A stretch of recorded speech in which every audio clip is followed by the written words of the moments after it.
guess there's really no reason to throw up the overlay. Like, if I don't already have it up, there's no reason to pop it up on screen. But it always makes for a decent little thumbnail. This is what nobody had on their boards. A Thursday afternoon, Too Much Dip live stream, hosted by yours truly, KJ Ellis, here in Madison, Wisconsin. Once again, riding Dornside, joined by Dylan Shivery from headquarters in Austin, Texas. Happy to be here. You might be wondering, why are these guys doing this on a Thursday afternoon? We got a little Christmas dinner tonight that we're going to, a company Christmas dinner. KJ, unfortunately, can't make it. As he just said, he's in Wisconsin, but the boys have washed. We have plans tonight. I think we might even get Davey there. So Davey's going to step out from his new dad responsibilities to join us for a little dinner. In the meantime, though, we're going to do a little sports talk. And yeah, man, how you doing, KJ? Yeah, I'm bummed that I cannot make it. However, I will be flying to Texas tomorrow, which creates all sorts of fire drill-esque things today. So the little change of plans benefits me as well. I'll certainly be there in spirit, as I've enjoyed the company of you fellas at Carve in the past. I don't know if you and I have done Carve together. I think it was Brett, Dave, myself at Carve once, and then maybe I did a solo trek to get some to-go ribs, which is definitely my most unhinged to-go order from any place ever. That's not a Chili's, I guess. Yeah, I haven't done Carve with you, which is a shame because we've done so many company Carve trips to this point, but you're not an Austin guy, unfortunately. Yeah, so. The life of a remote employee during Christmas party or holiday party season is, touched with sad in that regard. But nevertheless, there's some murmurs on the street that I might be southbound 35 on Monday. And get to have that glorious shiplap backdrop behind my head as we, bring some post-party content to the masses, which it's kind of weird, but I'm like equally excited about being in the studio as I am about making the trip. Like, there probably aren't many people like eager to be like, oh yeah, hell yeah, I want a 6-hour round trip. But after doing it for, I don't know, I probably did that for a couple years, maybe. On a weekly basis, it became routine. It was also like a very good, like, mental, complete quiet session, aside from coming up with content on the way there and just kind of debriefing on the way back and wondering if it was any good. It was a little bit of like, a little self-care time. It was great. Well, we'll be happy to have you here, man. You're always welcome here at Wash Media, KJ. You know that. Nice. You know that. I'll make my second this year. I think, my goal was to do this quarterly. I was there in March, hitting it again in December. Yeah, we'll do better. We'll be better. But that's neither here nor there. Before we get into it, do you want to tell the good people about our friends over at DraftKings? I would love to. DraftKings Sportsbook is keeping your week full of action. New customers can get just $5 on the NFL action to score $150 instantly in bonus bets. No matter your appetite, there's something for you. Money lines, parlays, props, live bets. So download the DraftKings Sportsbook app now and use code WASHED. New customers can bet $5 on NFL action to score $150 instantly in bonus bets. Only on DraftKings Sportsbook, an official sports betting partner of the NFL, with code WASHED. The crown is yours. Gambling problem? Call 1-800-GAMBLER. In New York, call 877-8-HOPE-NY or text HOPE-NY. In West Virginia, visit www.1800gambler.net. Please play responsibly. In Connecticut, help is available for problem gambling. Call 888-789-7777 or visit ccpg.org. On behalf of Boot Hill Casino and Resort, must be 21 or older in most eligible states, but age varies by jurisdiction. See DraftKings.com/sportsbook for details and state-specific responsible gambling resources.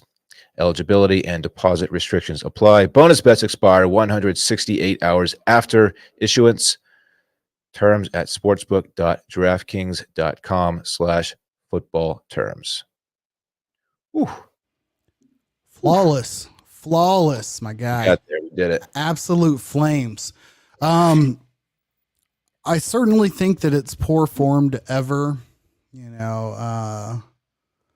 how do I say this? I don't want to say critique, but comment on like the additional legalities in a read, as especially when they are making sure everyone's aware of the sources they have, resources they have when it comes to help for anything.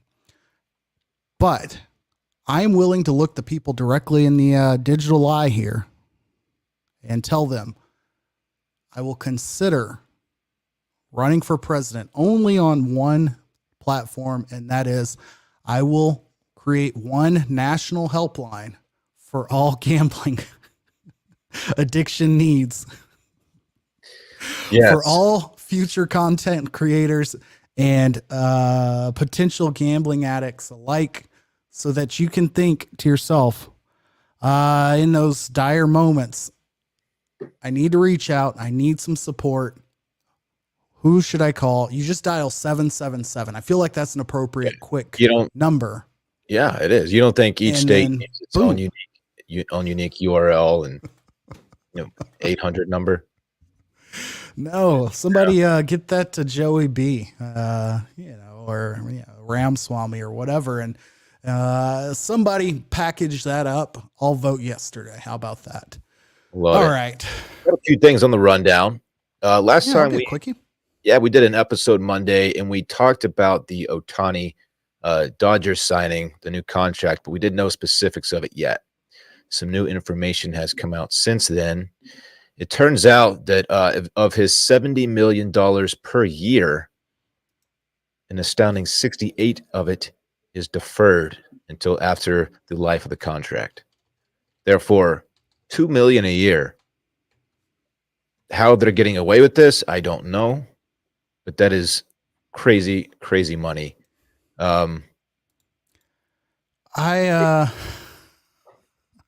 I've read through this. I guess like you said, we did our show Monday. The details came out maybe Monday night, Tuesday, somewhere around then.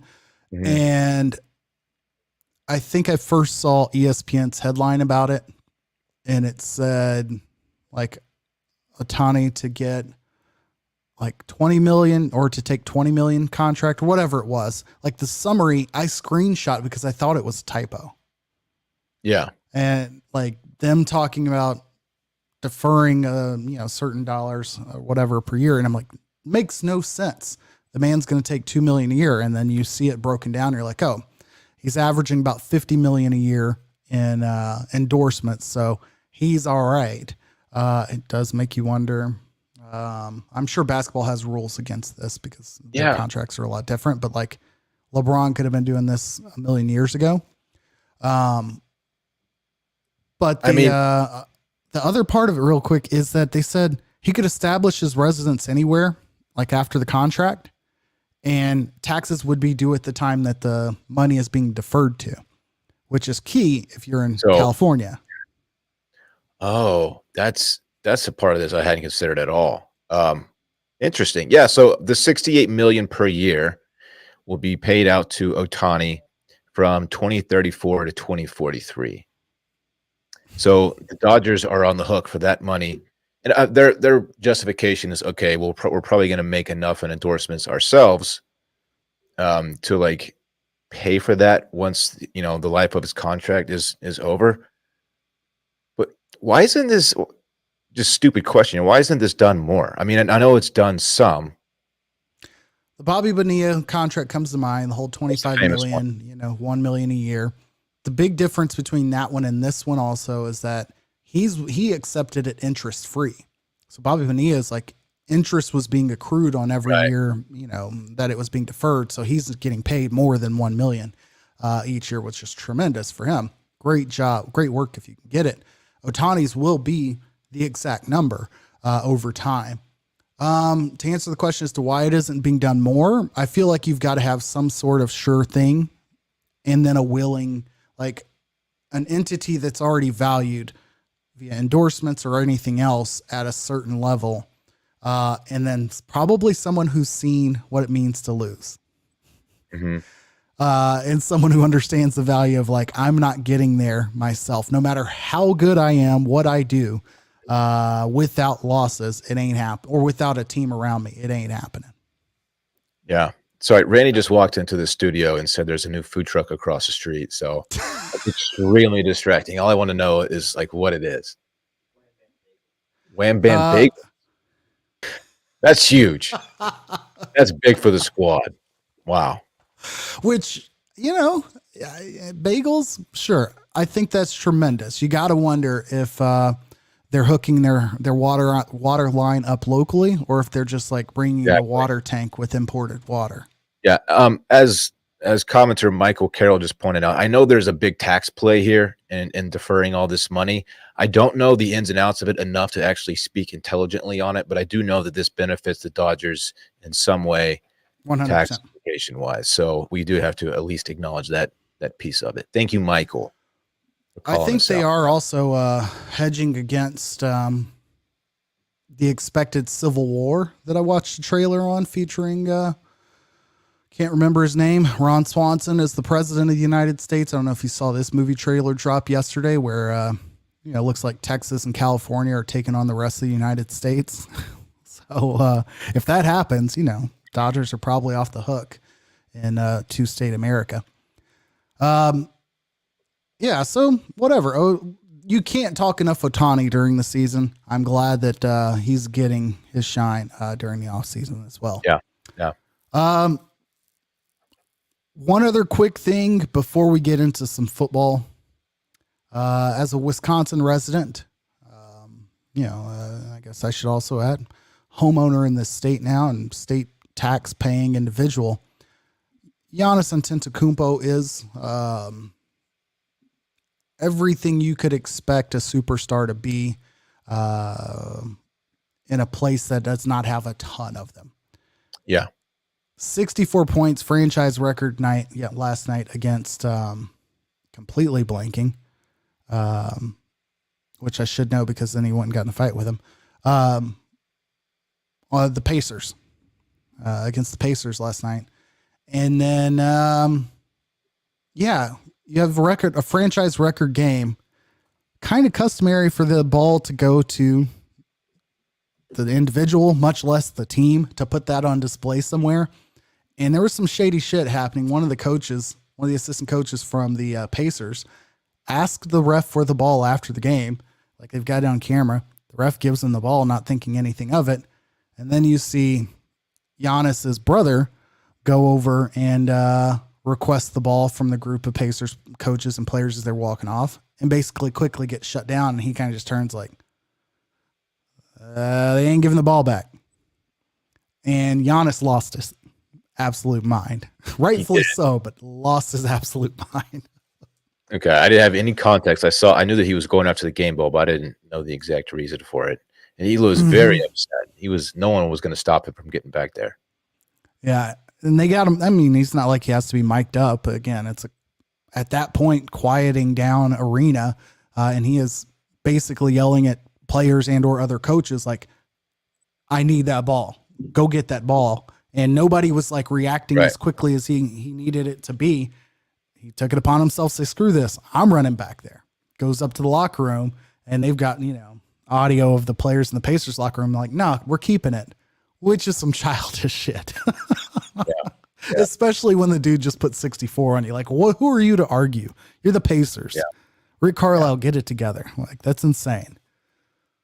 So, I think at the end of the day, he ended up getting security stepped in or something happened.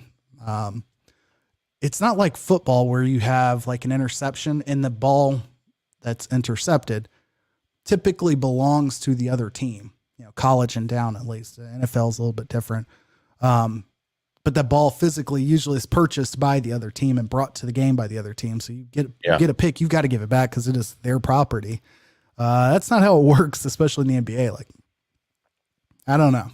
It's weird, What was and the reason petty of the Pacers. What was the reason they kept it? Just to be petty? Is that the only thing? Just to 1000%. I think there was a little bit of, the bitching nature of, not so much the running up the score, but him continuing to try to pour it on to break the record, or seeing how much he could score. I don't have the final up in front of me, but I think that was a part of it too. But Got it. Again, it's Giannis. Pick somebody else to hate. Yeah. All right. Bowl games are underway, or are they the first one's Saturday? Correct. Saturday, but I want to do the other one first, just so we don't get lost in all the other games, because I thought the other note was something more near and dear to your heart than maybe like Miami of Ohio. Yeah, Malik Murphy, QB2 for my Texas Longhorns, has announced his intentions to enter the portal. A few interesting pieces to this, because Texas, first of all, hate to see him go. By all accounts, it's an outstanding kid. I think everyone on the team loves this guy, like truly. Interesting piece to this is that Texas, being a playoff team, the timing of the portal window has put him in kind of a tough spot. So from what I understand, he could stay with the team and, be the backup quarterback for the Sugar Bowl, which is January 1st. And then if Texas loses, he jumps into the portal right afterward. Or if they win, he's got to wait another 7 or 8 days to enter the portal. And that gives him very little time to find a landing spot. So under 2 weeks or so, I think, right? Yeah. And so he's got to get, visits in. He's got to see what offers come through. He got to get his visits in and then make the best decision for himself. So it's weird because he very much wants to stay with the team and be the backup quarterback for these next 1 or 2 very, very important games, but he puts himself in a disadvantage by doing so. So he's gone, and he will not be traveling with the team to New Orleans for the Sugar Bowl, which means my boy Arch will be QB2 and just one snap away from being a very, very important part of this playoff run for Texas. So it's a weird, tough situation that Malik Murphy finds himself in. Good news for him. He's a very talented dude. He was a little green this year and got playing time before he was, probably ready for it, but a very talented dude with a huge arm, and he'll have some really good offers. So hate to see him go, but good for him. He needs to go find some playing time because he's stacked. The deck's a little stacked against him at Texas right now. Yeah, and I think this was expected. You mentioned that this would likely happen at the end of the season. The two things that came to mind for me on this is coaches deal with this a lot. There are a lot of current coaches in similar position, probably on the UT roster and every other playoff team or New Year's Six roster happens in the NFL, where there are jobs that will be filled before your team is done. Happens all of the time. Mm-hmm. But they do have rules in place to allow coaches to have discussions and or interview while being with the team. The big difference being, let's say he had the opportunity to be in the portal, have those discussions, but continue to play, which technically there's nothing saying from Texas that he has to remove himself from the locker room. On their end, you can be in the portal and keep playing. You just have to know that your scholarship's not guaranteed in the spring semester at that point. Yeah. But if you're the new team and let's say it's USC. He's a West Coast guy. USC is going to need a quarterback, or Arizona State, whatever.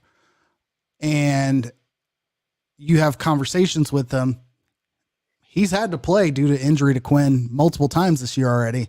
And now you've got your agreed upon quarterback for next year out there playing in a big game against really competitive teams, and likelihood of injury is not nothing. Then it's okay, is there the whole, am I risking my future here? Which is stupid. Players don't care about that as much as the new team might. Mm-hmm. It's just weird to have that added element. I do also believe he would still it'd be Texas's prerogative, and they certainly, I would imagine, do right by him. Like he'd still get whatever bowl ring I think, or, yeah, you know, that's like probably he at would, play. you know, it's not like an NFL check, but like Yeah. they probably would still acknowledge him as a part of the roster. Yeah.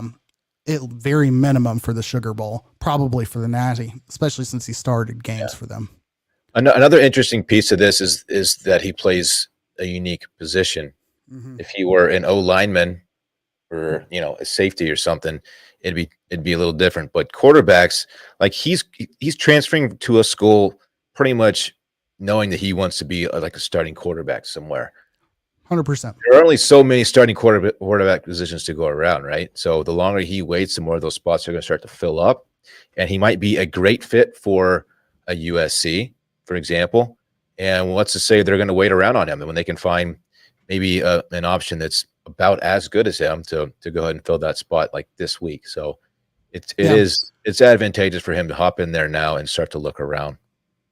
Yeah, and I think there's also, he was just in a quarterback room with 3 quarterbacks. He knows what that's like. I think also about like Ole Miss, there's probably going to be a school trying to get him to come in that may have a quarterback already. And if he's willing to go, like, there's no reason to not be the 2 unless, again, he's only going to go somewhere he can start. That doesn't mean that other school's going to limit it just to him.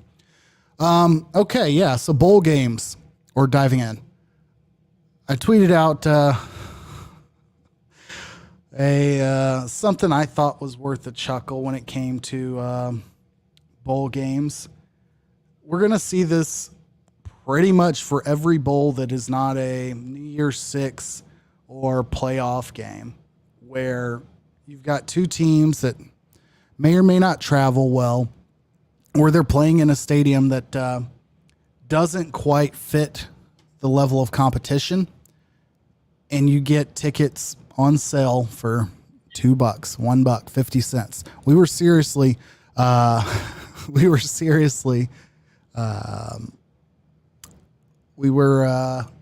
considering the Rice versus Texas State game, and I was joking, like, we could all go for probably $5 or less.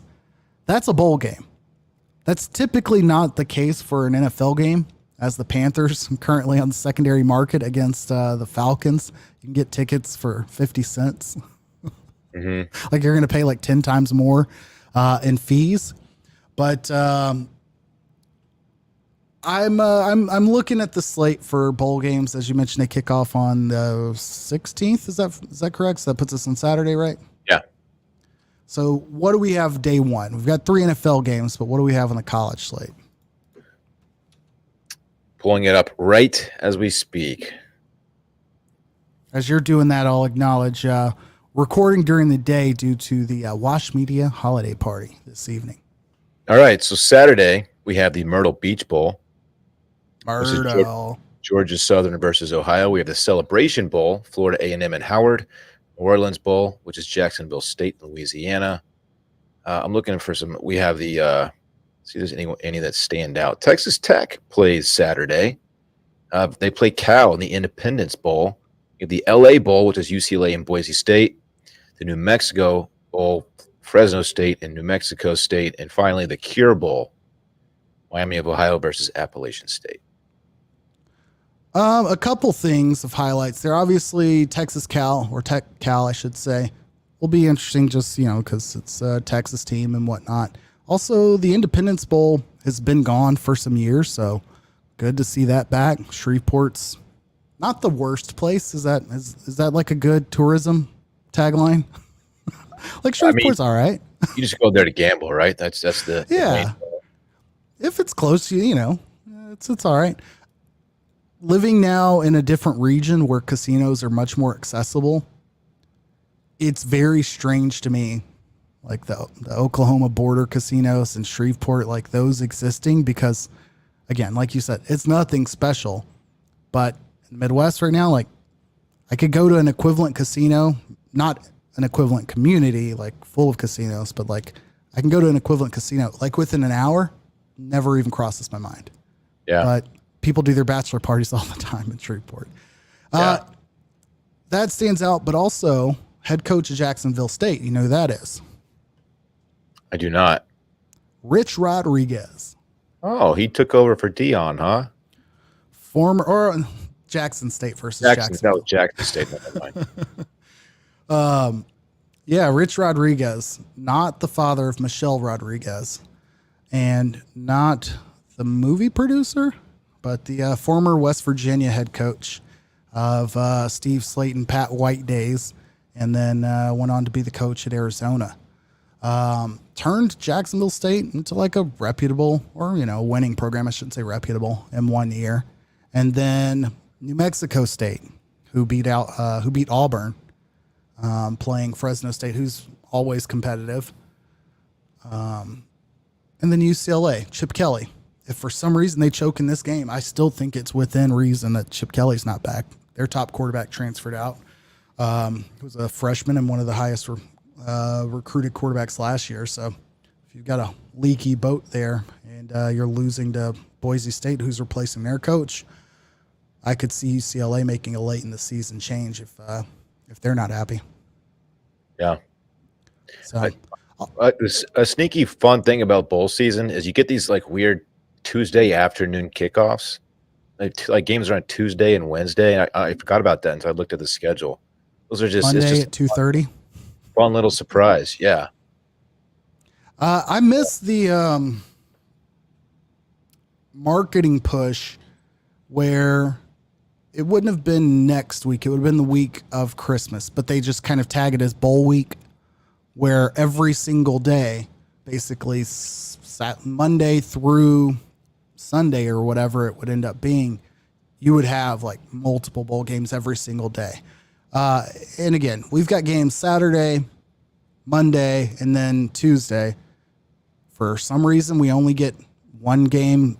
After that, we get Thursday night, and then we roll into the weekend. I need a Wednesday game in there. There's no reason not to have Wednesday covered.